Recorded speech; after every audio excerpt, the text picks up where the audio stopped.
بہت سارے معنی ہیں. زکات دینے سے ایک تو مال پاک ہو جاتا ہے اور ایک یہ ہے کہ اس کے مال میں اللہ تبارک و تعالیٰ برکت ڈال دیتا ہے. سبحان اللہ. اللہ اللہ.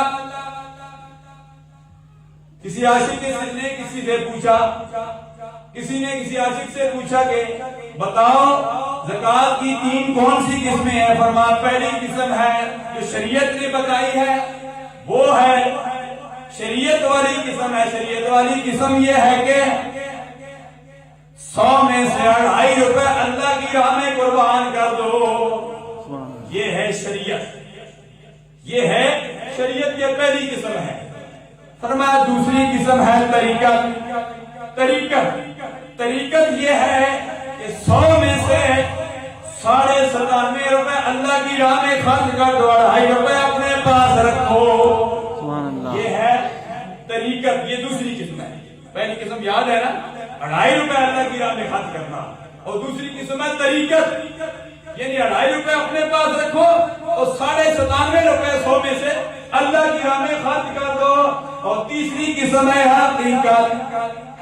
صدیق اکبر کی طرف آ رہا ہے. تیسری قسم ہے حقیقت. اللہ صدیق اکبر رضی اللہ تعالیٰ عنہ نے تیسری قسم حقیقت پر عمل کر کے بتایا. اللہ کے پیارے حبیب نے فرمایا اللہ کی راہ میں مال خرچ کرو. صدیق اکبر رضی اللہ تعالیٰ عنہ نے نہ آؤ کیا نہ بہو کیا، کوئی بات نہیں کی.